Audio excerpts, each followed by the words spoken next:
Welcome to the evening session of the GSL Code A today. It's time for Group D for our third season for 2014. Group D today does not really spell death. We have a group that's got Rain in it, who's a clear favorite, and we got three players who are kind of floating around, two Kessel players, and we've got an Axiom player in here. It's really hard to say who's going to get out of this group. You said earlier you were feeling Hydra might get out of the group along with Rain. I feel like Rain definitely, like almost 100%. Yeah, almost 100%. Even in the group before, we were like Dark, almost 100%. And he managed to get his way out, even though he had to go through that final match still. I'd say Rain almost definitely. I'll pick Hydra over Cure. I'm just feeling it. I'm just feeling the vibes. No real reasoning here. I'm just like feeling it. For me, I'm actually feeling the vibes on Cure. Yeah. And I also feel the vibes on Terran. Feeling the Terran vibe, man. Terran's, so far, only one Terran has played. He did fail yesterday. It was turn. Had a bit of nerve issues. Hopefully that doesn't happen to Cure today. But I'm feeling like Terran fans want a Terran, and Cure could be the guy. Cure's looking really solid in his recent performances in Pro League. And he's got a lot of good practice partners to work with, especially Maru, his teammate. I was going to say, outside of just that, like even just outside the player of Cure, he's on Generic Groomings, and he is on one of the best teams right now. He just won with his team for round 4 in Pro League. Yeah. So he's definitely got that to back him. That he does. And you could see his teammate Maru being the only Terran player, actually, in Code S currently. Yeah. And we have 7 Protosses currently with Avenge, Parting, Myungshik, and Deer all advancing. 2 Zergs that advance with DRG and Dark. So the ratio of Protoss and Zerg is so far identical, 7 and 7. But a lot more players to get in here, though. In fact, we're getting closer to that halfway mark. And still no Terrans advancing yet. You can tell the players who have advanced based off of their blue color down there at the bottom. Yeah, and this is our group for today, guys. We've talked a little bit about it, but here are the matches. It's going to be Hydra versus Cure, and that first match is EVT. And then in that second match, it's going to be Rain versus Impact of Axiom. Going to be a PvZ. Yeah, this should be an interesting group. I think a lot of people have their eyes on Impact since he's kind of obviously he's on Total Biscuit's team, a team that's filled with Korean players, but is essentially a foreign team. And how does he stack up against these Kessel players from big teams? Teams that were looking really, really solid in Pro League, especially CJ just turning it on there at the end. Yeah, it's hard for Impact. He made it through the Code A qualifiers, but here in his only chance to get into Code S, he's got to play Rain in his first game. A player from SK Telecom T1. That's a huge load to take, and it's going to be hard for him, I have to say. Yeah, win or lose, then he'll have to play against either Hydra or Cure. Now, knowing Hydra's Zerg versus Zerg, if I'm Impact, I'd rather play against Cure. Although, at DreamHack, Impact played some really good ZVZs against players like Life and Jadong. That was a long time ago. For those of you guys who don't know who Impact is, he used to be known as Mechia a long time ago. That's his old ID. You can look up his history if you're curious about that. And if you go on like Wikipedia and stuff and you just look up Impact, you'll find a lot of information there as well. Yeah. I'd say overall, on average, maybe call this D group the decent group. D for decent, yeah. Yeah. I'd say it's pretty decent. Oh my god, Hydra looks like he hasn't slept in a week. It's so true, I hope he's okay. I hope he's okay, too. I mean, I'm sure he's been practicing all night for this game. That has to be it. He does not look like he's in good condition, though, just looking at his face. Yeah. Cure not the best condition either. You can see he's got some bags under his eyes. There's been practice for not only individual leagues for these Kessel players, but also for the playoffs that are coming up, the final round playoffs. They want to go to that finals. We have an update on that location today. We'll talk about that, I guess, a little bit later, but going to be a sick Pro League finals coming up soon. Overgrowth is the starting map here for a ZVT. A decent map for Zerg, but not the worst for Terran either. Jumping into our first series of Group D between Hydra and Cure here at the GSL Code A.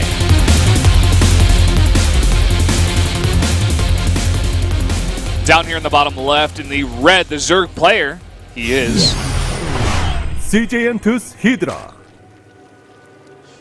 Hydra. Yes. Korean pronunciation.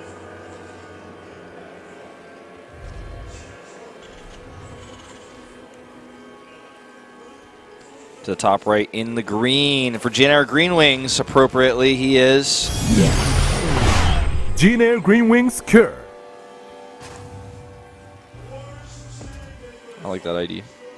Yeah. Much more original than Hydra. I love the fact that he's also on a team that's green, you know, because you think of Cure, it's kind of like maybe a druid healing or something. You know, it's green, Just like it's green, natural. It's the green color of like the medevac heal. Yeah, that as well, you know. Health. Look, Danny, I'm at a StarCraft game. Stray ya, mate. Wow, such micro, very APM, so map control, much macro. And I heart Andy, I see it on the left one. I saw it at the last second. She got embarrassed there at the end. I saw that. You know, it's always good to let people know who you love. We have a Makarex. That can always be tricky. For those of you who haven't followed StarCraft since 2010, a Makarex is a barracks that you place slightly forward, usually behind your mineral line or to the bottom of your base to throw your opponent off. It's just a little bit forward. The first player to do this was Maka Prime. That's why it gets its name. Yeah. Don't really see it often anymore, but from time to time.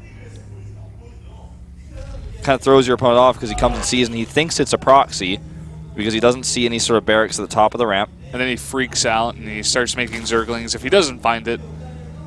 And maybe pull some drones down, you know, cause an overreaction. That's really the main point of this build. Yeah, exactly. However, this Overlord will shortly after see the CC, since it didn't drone scout. I feel like this build can be more useful on, like, oftentimes 4-player maps. Oh, he doesn't even check for the CC. Because the timing of this wouldn't really make sense for him to check for it, I suppose. He's probably thinking, it's hidden barracks. So he pulls his Overlord back to check for bunkering at his natural. And in fact, the Marines are going to try to chase down and kill this Overlord. Oh boy. And I think they're going to be able to get it. It's going to be close. If he can actually somewhat get into between those two locations, can he? No, I think he's going to get it here. Yeah, you're right. That's a nice pick that's off. too bad for Hydra. Look at this, though. A Roach Warren goes down for Hydra. True to his style. He kept mining gas, man. He didn't get the speed, though, for the Lings, so... Yeah, he's really rushing these Roaches out. And there's, oh my god, a third CC. This isn't going to go well for Cure. No, it won't. Especially because he's missing a lot of production time right now with that lifted barracks. Yeah. He's got 4 Marines out here. He's going to control the middle of the map. Hydra's just trying to sneak these Lings by. Maybe just try to get some scouting information. 5 Roaches on the way. He starts a bunker. That's going to be certainly very helpful here. See how many Roaches he goes up to in total. 7 so far. Needs another Overlord before he can make any additional ones. Starts Extractor Trick, actually, for even an additional one. It's a really big rush here. This is how many Roaches? 9, I believe, in total he's going up to, or is it 8? I think it's 8. Okay. That can burst the bunker down with only 4 Marines in it. 8, and he got control of the watchtower as well, so Cure's not going to know this is on the way until it actually hits his front. I mean, he made a bunker safely, but he's not making anything behind this. He's not making Marines. He's got 4 Marines in the bunker, and that's it. He started a reactor. Because he has no SCVs down there at the natural either to repair. This is going to do it, I think. This is incredible. Yeah, he's actually just going to burst that bunker down. He's going to have 3 SCVs to repair. Zergling's checking. No SCVs nearby the bunker. 1 Marine over here in the main base is patrolling for Overlords. But here we go. Marines go out of the bunker at the worst possible moment. Jump back in. He's got a few more SCVs down here to repair, but they can be targeted down easily. Good targeting on these Roaches, though. Few SCVs on the natural are not actually coming down. Now he's just going to run past them, I believe. I think that's the best choice here. Start firing at the SCVs from the back. And now he's got a big problem on his hands. The Marines, after they come out of the bunker, are going to be exposed. He's going to get a lot of kills here. Looks like he will survive. I feel like the micro on the Roaches could have been a little bit better. Yeah. But, you know, otherwise he's still got 3 of them. Make that 2. Might be able to get 1 more SCV kill. Needs to shoot 2 more times. He gets a Marine kill, and, you know, that's also pretty good. But still, 16 SCVs go down with that attack, and he's getting a pretty safe third base behind this. He's been droning up behind it so much, so it did the damage. It didn't kill Cure, but it's definitely going to be good here for Hydra. He's going to be in the advantage. The only thing here I do have to mention, though, is that he does have 3 CCs, and he does have 2 engineering bays, so he can macro up from here. I actually worry about the follow-up here, because if Cure is left alone now, then this could be a problem because he has those triple mules. And he is just so diligent about killing these overlords. He's going to kill another one here. He's actually going to supply block Hydra. If he can get his stim up, power up a little bit, he's going to equalize the SCV count really fast. And with those triple mules, mineral income is not a problem. He did lose a lot of those Marines too, which you mentioned before, so it's hard for him to do any sort of counter pressure right now while Hydra's redroning. Guys, he can get that Overlord too. He's really on top of this. I think the Lynx should be able to save it. Well, Hydra's going to run into some Hellions here. Not really paying attention. He could have actually surrounded some of those Hellions, and he's just running towards the main base. I'm not sure about this decision. Did he save the Overlord? I don't know. I don't think so, I don't actually. think so. He killed the Marines, but he didn't save the Overlord. Scan goes down here at the natural, sees the E-bays. Really good information to have. You mean the EVA chambers? Yes, I'm sorry. Yeah. Sees the upgraded thingy for Zerg. Yeah. Whatever that thing was call. Looks really gross, like all Zerg buildings. Why don't they just call the Forge like the E-Orge, just to confuse me? The E-Orge. The E-Forge. The Engineering Forge. Engineering Forge. That would just Forge, the Forge Chamber.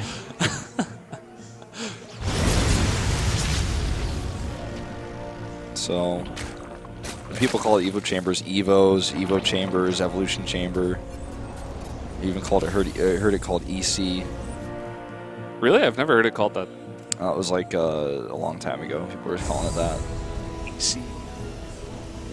Like, not like on casting or anything, but just like in like typing. Yeah, yeah. Like, you need to get your ECs faster or something like that. Well, this Hellion group over here is still doing a little bit of harassment, but is not going to be able to do too much more. The creep spreads now advanced pretty far forward, almost to the watchtower, and also to the right side of the base. It's pretty clear over there as well. He's always going to know where they're coming from. First medevacs are starting to be produced. Stim is done. Combat shields to match it. And with that armory finishing up, you can go straight into 2-2. Really liking Cure's position here. I feel like Hydra just did not do quite enough damage with that push. And beyond that, like you said earlier, he was so careless with those lanes that were running across the map that the Hellions caught, which he actually could have killed the Hellions with. That was a big turnaround there. Had the Lings killed the Hellions instead, he would have gained map control, would have kept the Lings, and everything would have been different. We have Overlord drops being researched, along with speed and Baneling speed and Aspire.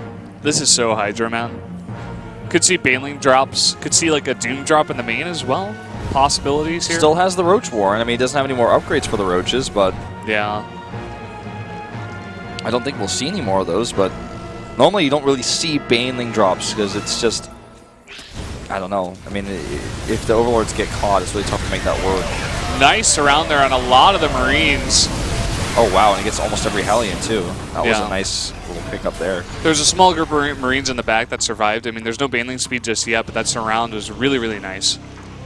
Gonna make him feel comfortable enough to take that fourth base. I mean, there's gonna be continuous pressure here from Cure, but he's feeling confident to hold it back. Yeah, without Baneling speed, it's so hard to take these engagements, even on creep. Really nice scan here by Cure. He's gonna eliminate a lot of those tumors. And Hellbat gets surrounded, tries to fight. Nice splitting here out of Cure, I have to say. The Widow Mines underground also helping a lot there. Yeah, a few good shots with those Widow Mines. And Cure takes a significant supply lead here. He's had that third base up for free for so long. Doesn't quite have that pushing power to hit that fourth like you were talking about. Hydra's choice to take it right now was a pretty wise one, as he was able to get a significant amount of kills with that surround you were talking about earlier. And we'll see exactly how Cure decides to handle this next step. Comes over here, eliminates the creep tumors to the right side. I think we might have been expecting the fourth base to be at that location, but alas, it's to the left. Baneling run-by is being queued up, and still no use yet of those Overlord drops. Yeah, I'm really curious about what those are about, like what he's going to actually use them for. These Banelings all get canceled. He's going to have to run away. Oh, this is too many Banelings for this army to engage, but if he's got friends, could be okay. The Marauders sitting in the back trying to tank those Baneling shots. And a really good split here. This is actually too much for the Mulas to handle. The Lings need to get in there. Yeah, he cleans it up, but actually, no, he doesn't. He almost cleaned it up, but that was a really bad trade. He lost so many expensive units there. Yeah, and in the meantime, a big drop over here. It's even going to have a Widowmine in this. And he's going to be able to push on that 4th super easily now. 10 kills on that Widowmine. And yeah, he loses the medevac, but he's lost his 4th base as a result, and all the creep over here. And now he can just pick up and get out. Here comes some Banelings from the north, though. I don't think he's expecting those. Widowmines are like, no, never mind, don't worry about it. I got this. Yeah, it's looking like it's a bit too much, but no splits over there. Gets a big group, but still, I mean, he's still got so much stuff. He's parading across the map. There's no more 4th base for Hydra. No, this looks like it might be the beginning of the end. 9 medevacs versus 9 mutas, 34 Marines on the ground. Almost all of them have like a personal healer. And he just had this 3rd base up uncontested for too long and was allowed to take too many expensive units out while keeping his medevacs alive. Widowmine's doing a lot of work for him as well. And now moving across the map. 8 Marines at a time being produced, 1 Marauder. Still a lot of medevacs. He's going to have like 15 medevacs soon. Like 2 more waves of medevacs, I'm not even joking. Unless he keeps throwing away like that. He still has just so many. He can stim at will, like, and have no problem whatsoever. Well, he's going to try to hit on this 3rd base right now. Hydra's trying to pull back his mutas. There's a really, really nice split here. The Banelings go first alone, and they're not really going to get much. I mean, they got some Marines in the front, but that was about it. Here's the follow-up with a bunch of Lings and some Banelings in the back. After the Widowmine shots got off, and he's actually going to get a really nice surround here and actually clean up everything. Yeah, the medevacs should not have stayed. That was a mistake. Should have actually picked up and tried to escape.